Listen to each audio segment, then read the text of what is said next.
Hello, I'm Daniel. I host this podcast, Sharpening the Mind. I am a Buddhist meditation teacher in Kansas City. These teachings will always be given free of charge, but if you feel compelled to make a donation, there's a link in the show notes. Thank you for listening and have a good day.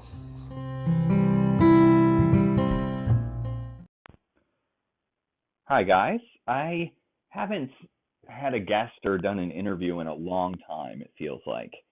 And today I'm doing my first interview with a long distance guest. I've been sort of afraid to do that, nervous about doing that, so I haven't done it before, but today I'm going to, and we'll see if this leads to more interviews and guests and things, because of course if distance is not a barrier, then there's a lot of opportunities out there. So today I'm talking to Alex Kakuyo, Sensei Alex Kakuyo. He lives in Ohio. He is a lay Buddhist minister and a former Marine. I had the opportunity to meet him once when I went on a road trip that took me through Cleveland, and he seems like a really down-to-earth and nice guy. He serves as a teacher in the Bright Dawn Center of Oneness Buddhism, which is a sort of a, from what I understand, a mostly online organization, but it's a little bit in the offline world as well. And I'm going to ask him questions about that. But it's considered a non-sectarian Buddhist Sangha that encourages students to find Dharma teachings in everyday life.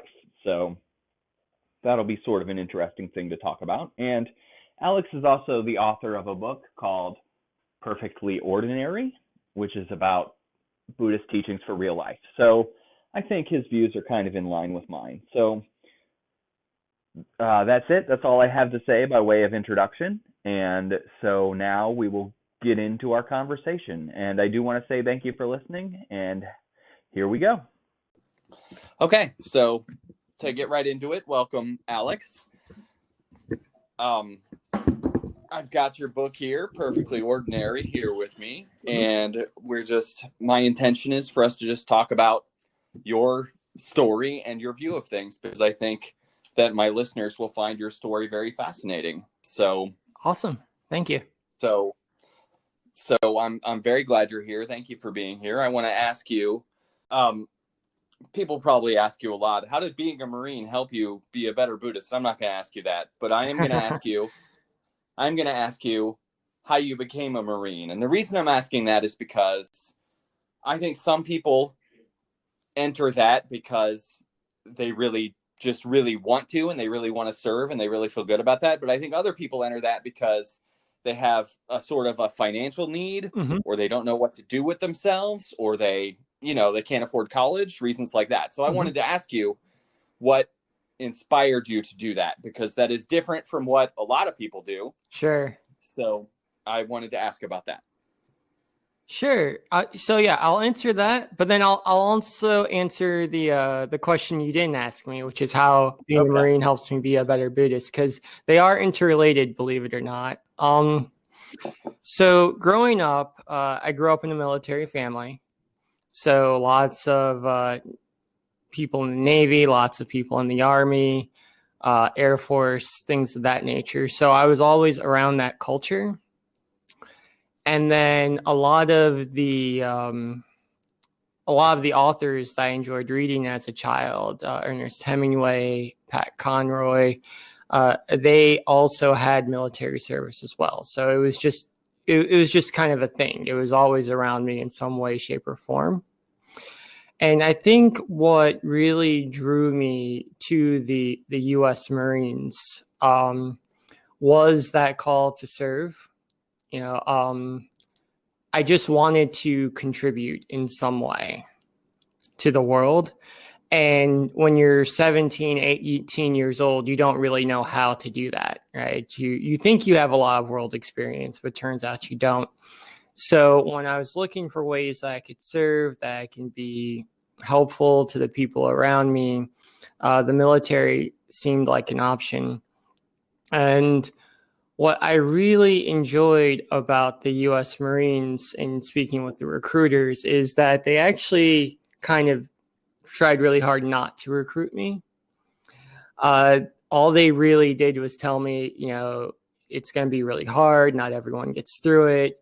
You're going to have to prove yourself. And it was kind of a weird thing where the more they questioned my desire to do it, the more it made me want to do it more. So I think there was definitely a feeling of wanting to serve and be helpful. And then there was also a feeling of wanting to prove myself to myself, if that makes sense. Yeah, it sounds like the recruiter knew what you needed to inspire you to do it, right? Like, these people are good at their jobs, right? Absolutely, 100%. So he saw me coming a mile away and knew exactly what to say. That's for sure. But it was really good for me. It fulfilled some of that sense of adventure that I was looking for. I got to travel the world. I was on ships. I was in the desert, things of that nature. Also instilled discipline in me. So I learned the importance of keeping my word, of being on time, of being part of something bigger and larger than myself. And that bled right into my Buddhist practice later on in life, because in Buddhism, we also have a very strong commitment to helping others and being of service to others. And, we work to improve ourselves, but, the Bodhisattva vow, I'll attain enlightenment so that I can help others attain enlightenment, that sort of thing. And in the Marine Corps, it was the exact same idea of, I'm going to make myself physically stronger. I'm going to make myself better at my job so that I can be of service to my platoon and help them with their jobs and not be a burden on other people. So there was that. Also, and people don't like this word, but the discipline aspect definitely played a role. So a big part of my training has been in Zen Buddhism. And Zen Buddhism is very, very strict, very rules-based. This is how we bow, this is how we chant, this is how we sit.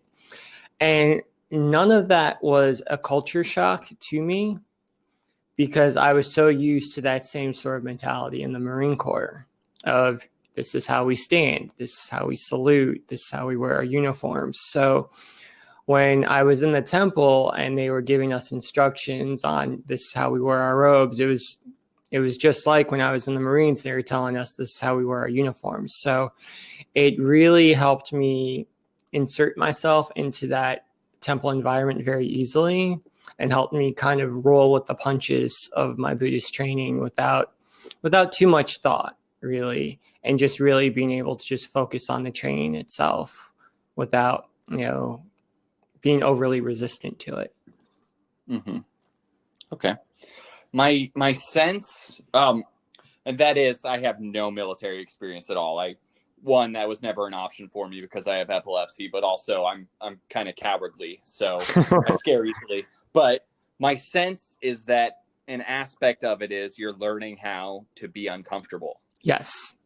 And Buddhism also challenges us to be uncomfortable. So that was my sense for why it could be helpful, because in the military, of course, you go and they're going to tell you what kind of bed to sleep in and you're going to do it, right? Right. They're going to feed you whatever and you're going to eat it, right? You don't have the options that we always do in our regular life. Right. Is that right? Oh, 100%. You'd actually be surprised the similarities between a traditional Zen Buddhist retreat and barracks life. Not to say that they're exactly the same, obviously, but you do have that exactly like you said, like, well, this is where we're going to sit and this is where we're going to sleep and this is what we're eating. And no, there's not any other options on the menu. This is it. So having already had that experience in one way, having it in another way, was just kind of went with it. And then also with some of the practices like seated meditation. So when we practice meditation, we're expected to attain the noble posture, whether that's sitting cross-legged or using a seiza bench. But then once you have that posture, you don't move, right, until the bell rings. And that's hard for a lot of people because, it is uncomfortable after a while, and you have to deal with aches and pains. But having served in the Marines and having had serious similar experiences where maybe we're doing a training exercise and we're all camoed up and we're hiding in the bushes and we can't move because we don't want anyone to see us. It's a similar experience to that, where you just have to learn to be okay with being uncomfortable. It's like, yeah, my leg hurts, but I've experienced this before. I know nothing bad's going to happen. I can deal with this discomfort for a while. Or mental discomfort. A lot of people are surprised to know that retreats aren't exactly fun most of the time. Oh, no.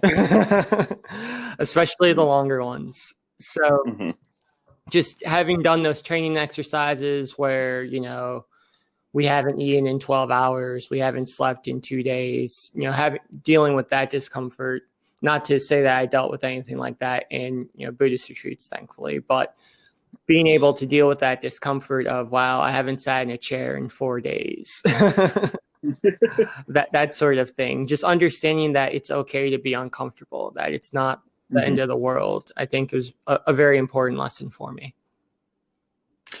Yeah, I like to say that if someone tells you that a retreat is going to be relaxing or fun, they're trying to take your money. 100%. That's because it's not pleasant. So moving right along, next I want to ask you, well, first of all, actually, I have one more question about the military, and that is, do you call yourself a former Marine or a Marine? Because I know some people say this is not just a job. Once you're in it, this is what you are, even when you're not active anymore. So I wanted to know if you think of yourself as a Marine. Yeah, I definitely think of myself as a Marine. Once a Marine, always a Marine. I generally, refer to myself as a former Marine when I'm speaking to civilians, just so they don't get confused and think I'm still serving. But yeah, it's definitely something that stays with you 100%. It's not something that, well, that part of my life is over and I'm going to move on. It's like you carry that with you continuously. So, and that's one of the things that I didn't realize, to be honest, was part of it, but it's that familial bond is very nice. That idea that whenever I meet a veteran, we're family. Even if that's the first time we're meeting. And actually, now that I think about it, that's another sort of similarity between my military experience and my Buddhist practice, is that in Buddhism, we have, Dharma brothers, Dharma sisters, Dharma grandfathers, right? So I don't think anyone has ever said once a Buddhist, always a Buddhist, but there definitely is a familial bond when I meet another practitioner of the way. Whether they're part of my tradition or another tradition, that, okay, we've both sat in front of the altar, we've both bowed, whether we realize it or not, now we know that we're family. So. All right. Okay. So now we will stop talking about that. We'll move on to talk about Buddhism. I'm wondering what inspired you to explore Buddhism, and then if there was a process that led to you getting serious about it. Sure, absolutely. So I've always been mildly obsessed with the idea of being good. That probably had something to do with my religious upbringing. I was raised in the evangelical Christian church. My family's Pentecostal. So for people who aren't familiar, we speak in tongues, we faint when we're struck by the Holy Spirit, that sort of thing. And it was a very strict, very traditional household. So, for example, we weren't allowed to read the Harry Potter books because that was witchcraft. When we went to the arcade, we weren't allowed to play pinball because if you won, you got another ball, and that was gambling. And if you gamble, you go to hell. What? Yeah, you didn't know that? No. Well, I'm glad I was here to tell you. So that was my childhood, and I definitely always in my head associated being good and doing the right thing with inner peace and with happiness. And while there's clearly some problems with that, that did lead to a lot of material success because I always wanted to be the best at everything. So I was in karate. I practiced Ishinryu karate, and I was a black belt and national champion. I was in the Boy Scouts, and got Eagle Scout being the highest rank in Boy Scouts. Got good grades in school, went to college, joined the Marines, got good grades there. Got a job in corporate America, climbed the corporate ladder. But eventually what ended up happening was this happiness, this inner peace that I was waiting for just wasn't coming. And I kept telling myself I was always just, one more promotion, one more raise in salary, one more purchase away from feeling good and not just trying to be good. And it just, long story short, I just ran out of stuff to try. I had the sports car, I had the apartment, I had the job. And I remember very distinctly sitting in my apartment just thinking, like, is this it? I have all the gold stars. Where's my reward? Mm-hmm. So that being the case, really just out of desperation, I started to turn towards spirituality. So then I was reading a lot of different books, and eventually I happened to find some books on Buddhism. And that's when I read the first noble truth of Buddhism, which states life is suffering, which may be a turnoff to some people, but to me, it was terrific.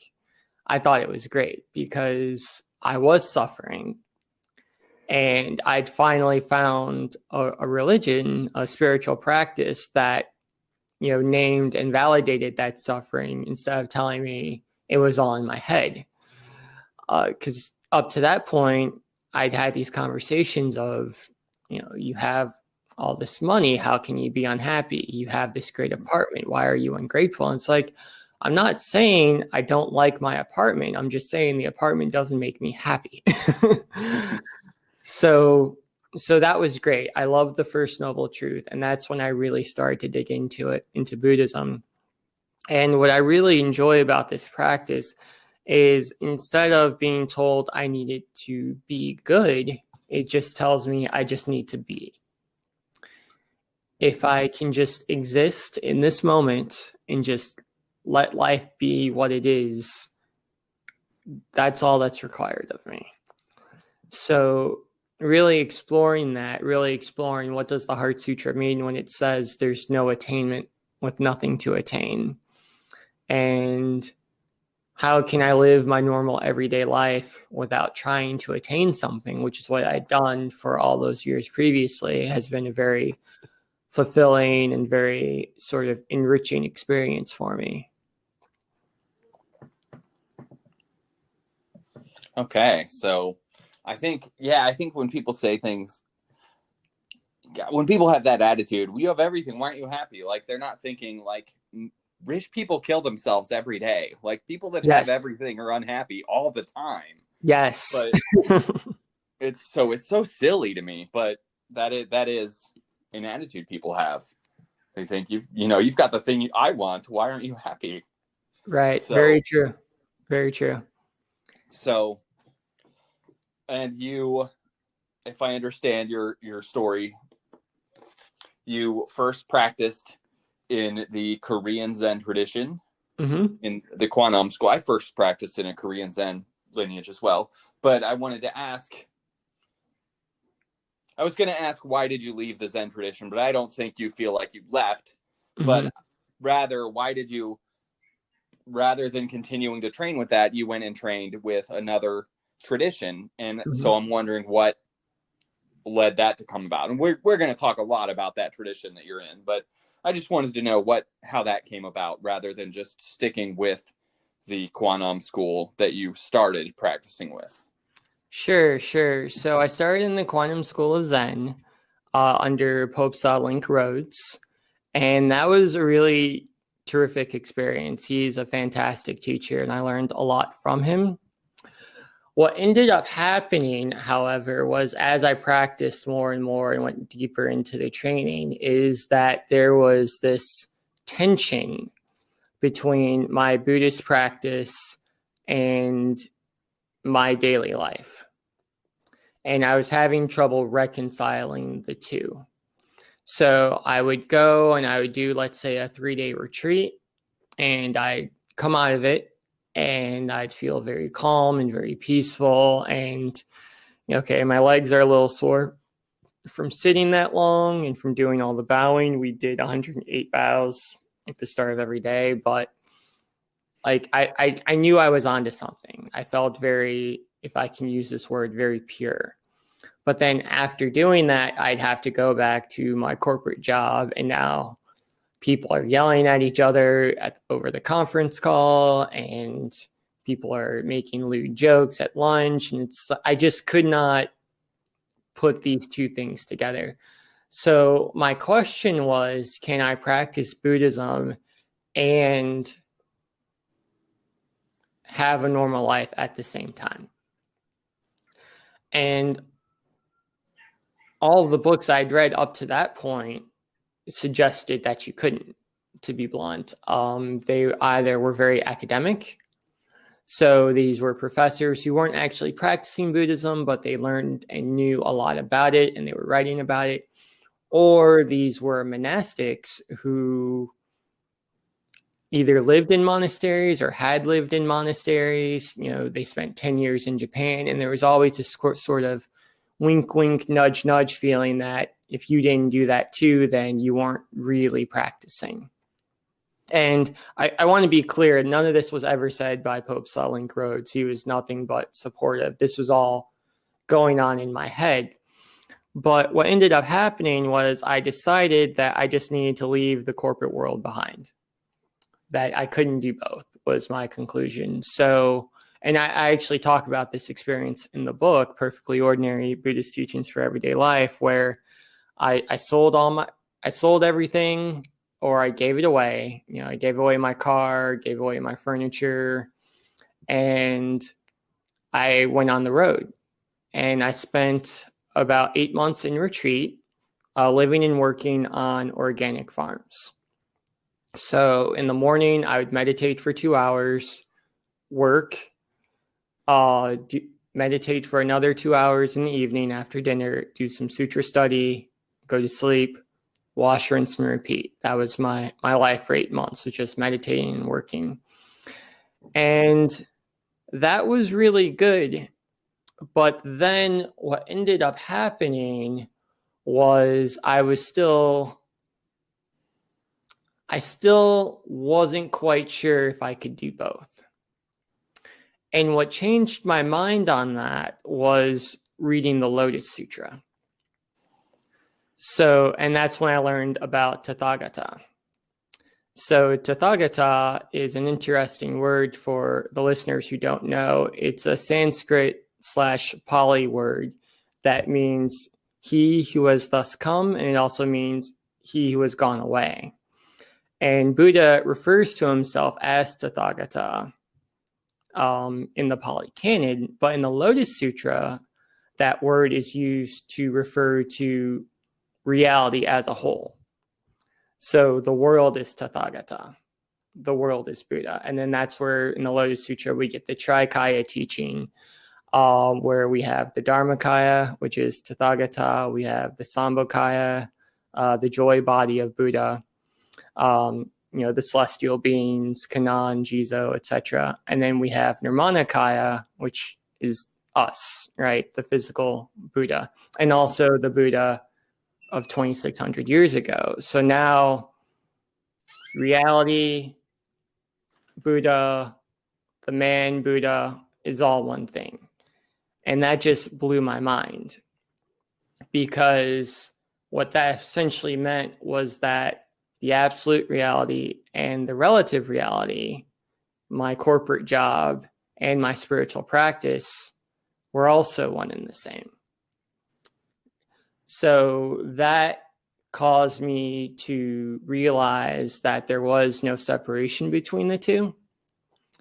And which is good that I figured this out because I was running out of money. So I needed to get back to work whether I wanted to or not.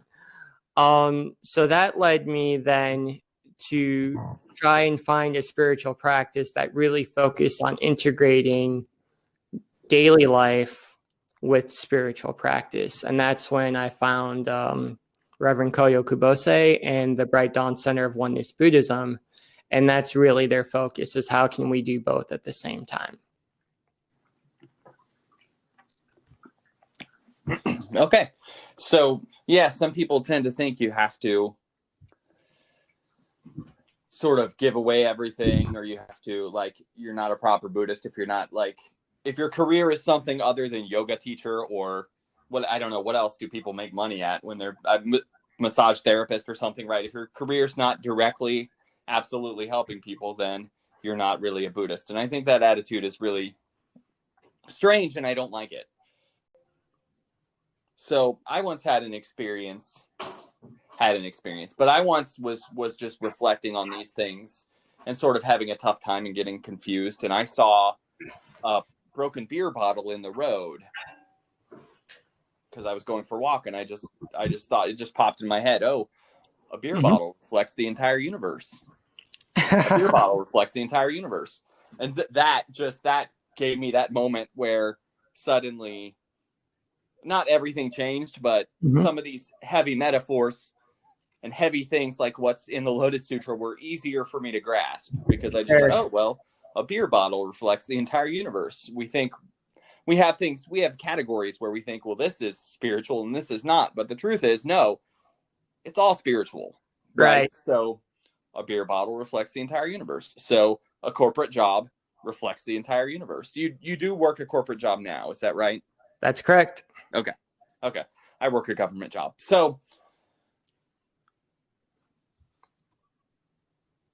it's not that your first teacher or your first practice was lacking so much as just you were looking for a specific thing at this time, and you found something you really connected with. Yes, that's correct. So it's interesting, just going back to what you said, though, about the metaphors in Buddhism. What I found that sometimes it's better to not treat them as metaphors. If we just take things as they're said, then they start to make sense. So I'm just thinking of Ihei Dogen when he said that Buddha is a shit stick. And everyone tries to figure out, well, what does that mean? Well, it means exactly what you say. The thing we wipe our butt with is Buddha. The toilet is Buddha. The altar, the guy on our altar, it's all Buddha. Everything, right? Worshipping Buddha creates problems for us, I think. Yeah. So very much so. So yeah, I agree with that completely. So how did you find Bright Dawn? I know, like, there's a headquarters in California somewhere, right? That's correct. How did you find it? Really, it was just an internet search, believe it or not. I'd finished working on the farm, and I was looking for another place to train. I didn't want to go back to Indiana, which meant I couldn't keep practicing with Pope Link Rhodes, but I wanted to continue my Buddhist training. And I was just searching around, and I happened to find a book online called The Center Within, which is written by a man named Reverend Gyome Kubose. And he, unfortunately, is no longer alive, but his son, Reverend Koyo Kubose, is president of Bright Dawn. So in my research of Reverend Gyome, that's how I found his son, and finding his son, that's how I found Bright Dawn. Okay. And now is the point where we've got to talk about Buddhism on the internet. Sure. And that is, if I understand correctly, Bright Dawn, a majority of teacher training in that tradition is online. Is that correct? A majority? Yes. Okay. Actually, it's 100% done online. Okay, 100% online. So 100% online. you do your training and you go there for a ceremony though, right? You did have to go there? Yes, we Okay. go there for the induction ceremony at the end. Okay. So I imagine you've come across some people who say Buddhism on the internet or training on the internet is not real or something shitty like that, right? Yes. And like I think that's a bizarre take for a few reasons. And one reason is people get PhDs on the internet now, right? Like you can go to Right. college on the internet, so it's I mean, it's not that different really. But also I think it's weird people still have attitudes about that because now the Quantum School is doing it, right? Like it's totally, the big organizations are doing it now. The Quantum School is doing it, Shambhala is doing it, San Francisco Zen Center is doing it, and like you can be trained by Jack Kornfield and pay that amount of money he asks for and become a teacher online, right? So that's correct. It's so mainstream now, but I still see people railing against it. So I wanted to know if you would want to speak about people railing against that kind of training. Sure. Well, I think the issue primarily is one of just not understanding, again, going back to that separation between spirituality and daily life. And it's so important that we understand the teaching given in the Lotus Sutra, that we understand Tathagata, that we understand the oneness of all things, because what ends up happening is we start to divide things and say, well, this is real Buddhist practice and this is fake Buddhist practice, or this is the watered down Buddhist practice, right? So unless you leave your family and sit in a temple for 3 months, then you're not a real Buddhist, or you're not really dedicated, which frankly is false. Because if we understand Tathagata, then we understand that, yes, bowing in front of my altar is spiritual practice, but so is picking my kids up from school. And it's not the action that's important, it's our mind that's important, because everything comes from the mind anyway. So this idea that we can't learn Buddhism from books, or we can't learn Buddhism online, that idea hinges on that fact that, daily life is somehow separate from Buddhism, or that the absolute is something that's higher than the relative world that we need to attain, right? So we're all down here in the mud, but there's an absolute world above us that's somehow separate and different.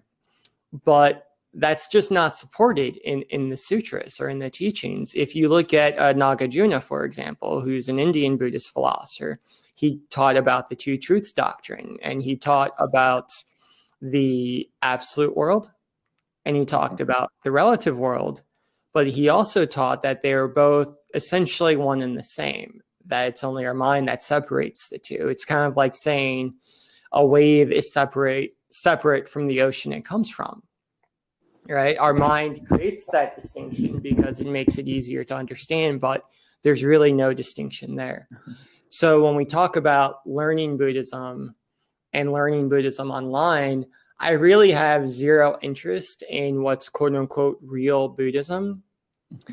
My focus has always been on making the Dharma available to as many people as possible. Period. End of discussion. And the idea that you can only practice Buddhism if you live near a temple, and if you don't, then oh well, just isn't something I'm willing to entertain.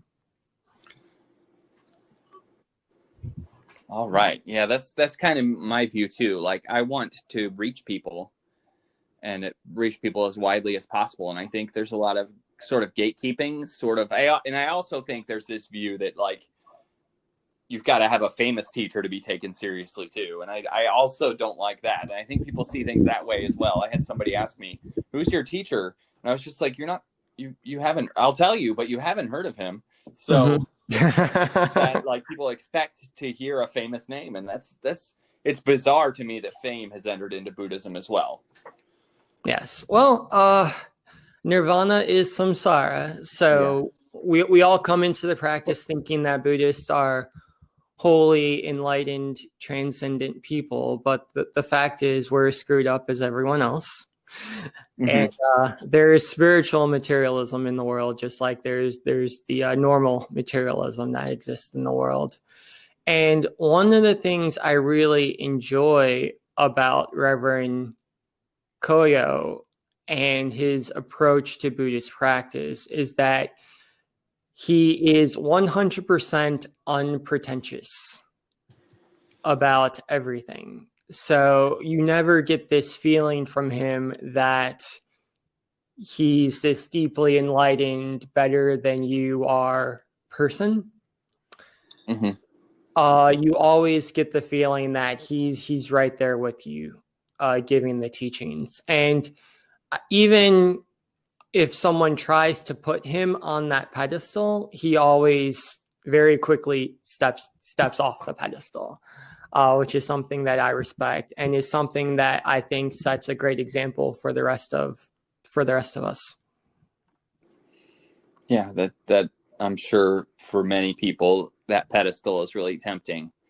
So you have to be really humble, or else you're going to have different kinds of problems, I think. Sure. And we've seen that in Buddhist history. Different kinds of problems come up when you're not humble enough.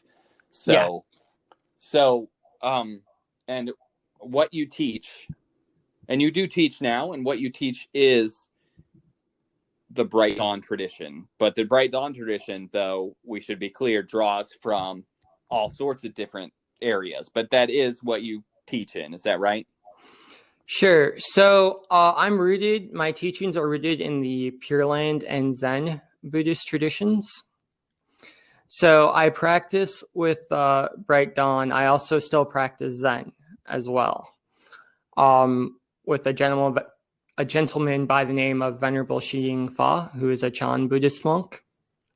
So I sort of have a foot in both camps, where I'm doing the traditional Zen training, but I'm also, practicing in the Bright Dawn tradition, which is a non-sectarian Buddhist school.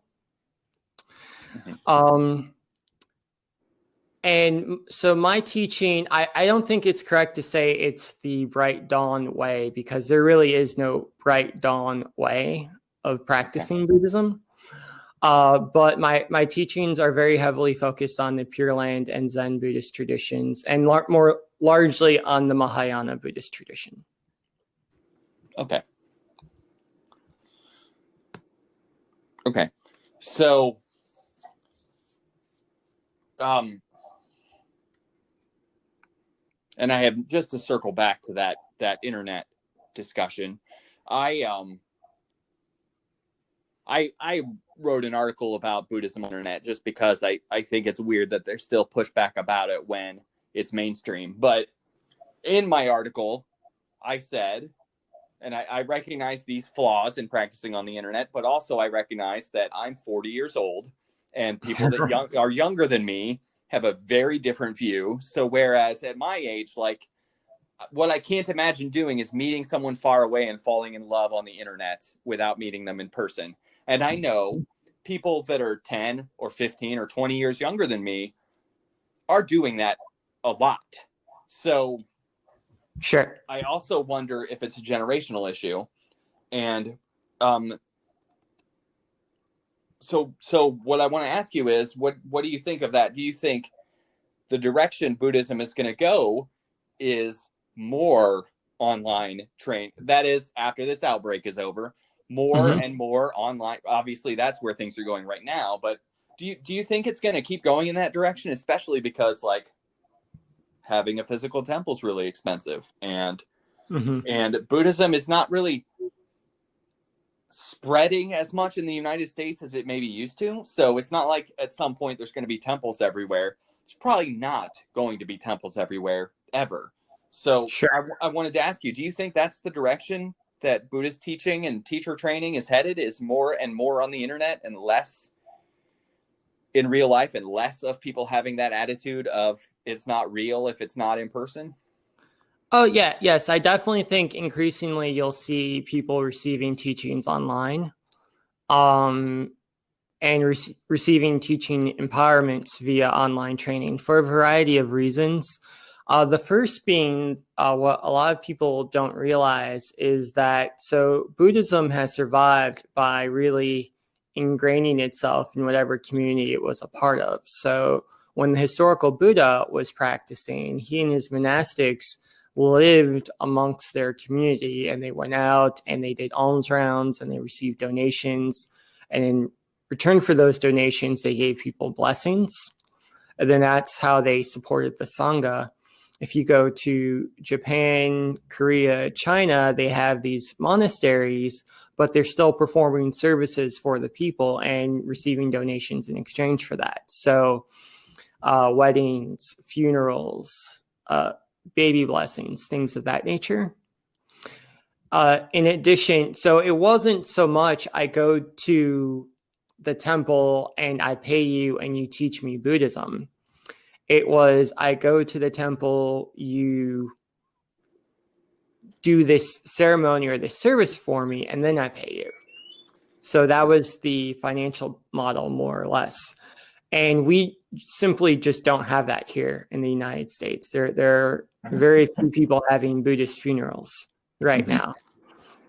So how you support a temple that way becomes a challenge, right?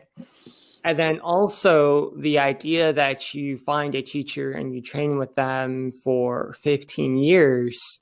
You know, I'm a millennial. We are expected to not stay at a job longer than 3 years if we want to move up.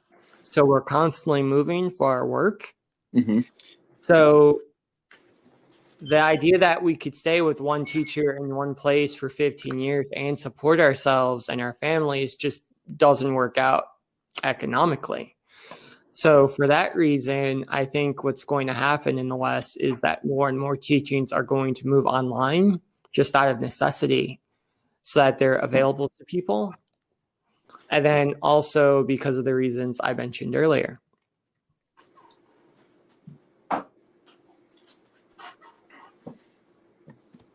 Yeah, I think you're right. I think it's going to go more and more in that direction just because, well, also, I think when things start to go online, also you can't stop it or slow it down. I mean, I don't go to my real bank ever, right? So it started and it's not slowed down, right? Nobody goes, well, people go to their banks probably, but not me. So I think I've been in my bank maybe once in the last 3 years. So, but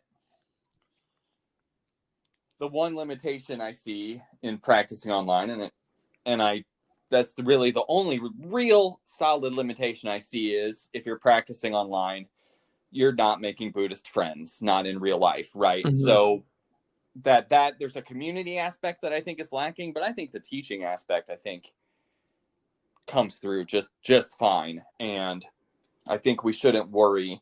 And I think it won't be long before the day will come when someone becomes a successful and famous Dharma teacher and they've never met another Buddhist in real life. I think that day will come.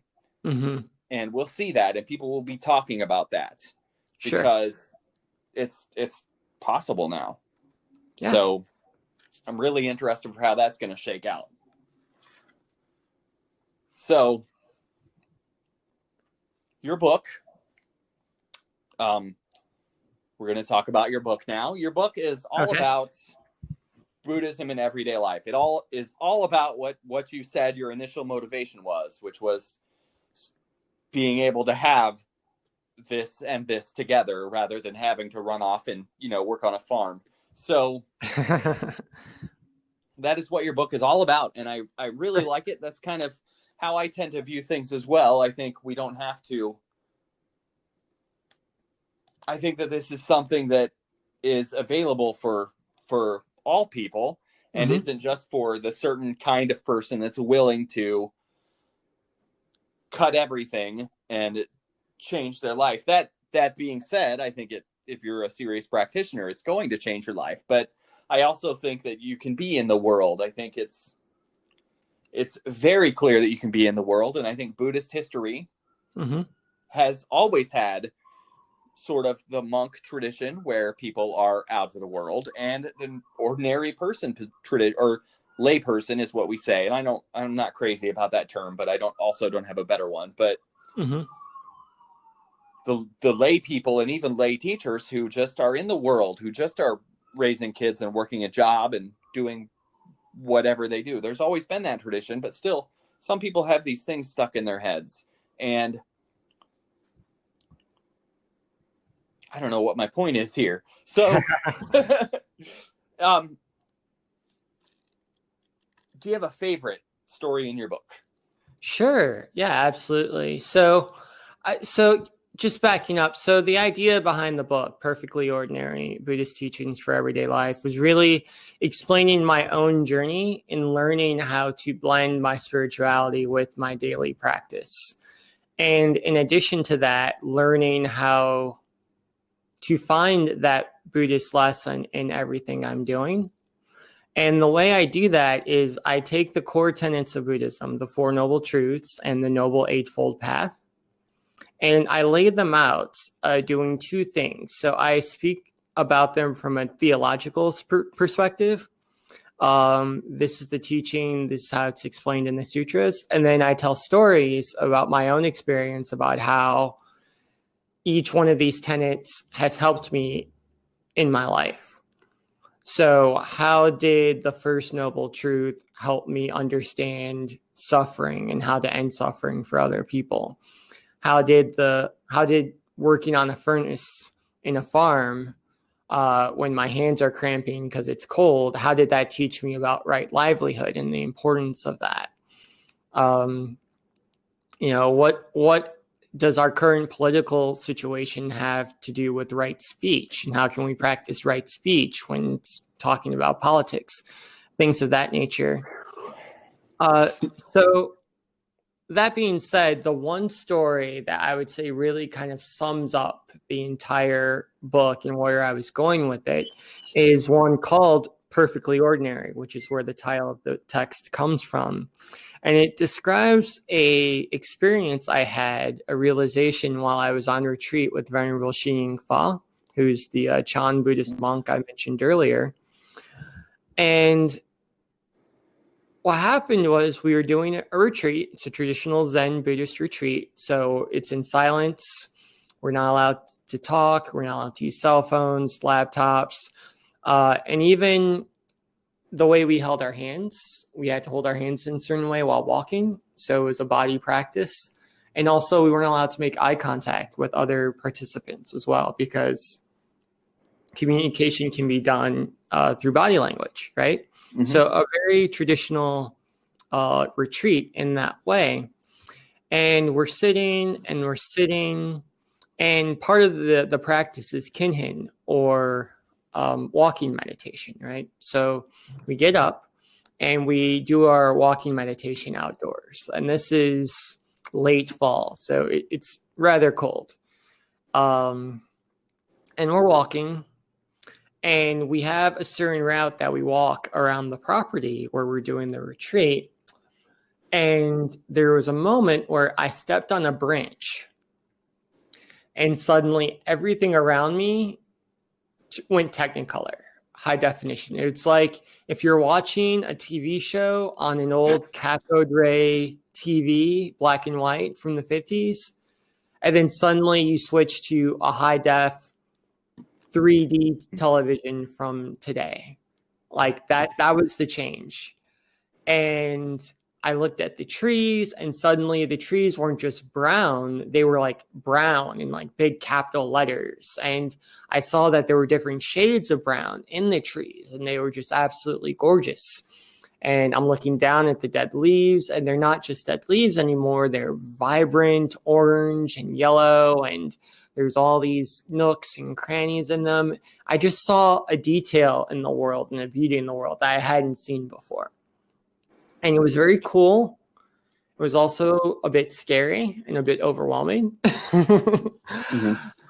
And I didn't know, I'm just going to go with this. No one else knows what's going on. They're still walking. I'm still walking. It's like, I'm just going to keep going, see what happens. I've been practicing for many years at this point. So this isn't my first, aha moment. So I kind of know what to do. And we go back into the cabin where we're having the retreat, and then everything goes back to normal. So I was like, okay, that was interesting. And then we do our sitting practice again. We get up, we go back outside for walking meditation, and everything's still normal, right? No more high definition trees. And I was actually very deeply sad when I first saw that, because, you know, I wanted my Technicolor trees and my high definition leaves, and like I wanted everything to be pretty and colorful again. But as we're walking, I bent down and I picked up a leaf and I looked at it. And what I realized was that all of the colors and the striations and all the beauty was still there. That hadn't gone away. The only thing that had to change was I had to look close enough to see it. And that's when I realized the nature of reality. In Pure Land Buddhism, we speak a lot about Amida Buddha's Pure Land, and part of Reverend Koyo's teaching is that this world we live in currently is the Pure Land, and we just need to purify our minds to see it that way. And that was the first time when I had that experience, when I saw the Pure Land right there in a cabin in the woods, and I saw how beautiful life really is. And realizing that it's always that way, that the beauty is always there, that the Pure Land is always there. We just have to take the time to look at it and see it, either if it's in a leaf or in our altar or in our job. And I love that story so much, because that really just spells out the whole point of the entire book, is that these practices that we do are not an escape from the world we live in. They're practices meant to help us see the world more clearly, to help us experience it more fully, and, you know, quite frankly, to enjoy it a lot more than we would if we were constantly trying to get somewhere else. I like that story a lot, and I think that is a good point for us to bring this to an end. It doesn't feel like it's been an hour, but it has. I'm going to post a link in the show notes so everybody can have a look at Alex's book and hopefully buy it. Is there any final thing you want to say to my listeners? Well, thank you for listening. I appreciate you spending this hour with me. That was very kind. If you'd like to read articles I've written on Buddhist practice, you can do that at my blog, The Same Old Zen, which is at thesameoldzen.com. And, you know, I'm very reactive when people, you know, send me comments, whether they're leaving a comment at my YouTube channel or they're sending me an email. So please reach out to me, follow up. I would love to hear from you guys. All right. Well, thank you so much for coming on. I will probably ask you to come on again sometime. I have many questions I could ask about Bright Dawn, I think, that we didn't get to, because there's so much to discuss. So thank you for taking the time to be here, and have a great day. Thank you. You too. Bye. Bye, everybody. Hello, I'm Daniel. I'm the host of the Kansas City Meditation Podcast, and I just wanted to come on here and talk about Anchor. Anchor is the platform that I use to record my podcast, and it's very user-friendly, and it's easy to edit, and it's all just a very good podcast platform. I have no complaints. So I just wanted to create this little ad for them. Anchor is a one-stop shop for recording, hosting, and distributing your podcast. Best of all, it's 100% free and ridiculously easy to use. And now Anchor can match you with great sponsors who want to advertise on your podcast. That means you can get paid to podcast right away. In fact, that's what I'm doing right now by reading this ad. So, if you're interested, go to anchor.fm/start to join me as a podcaster. Have a good day.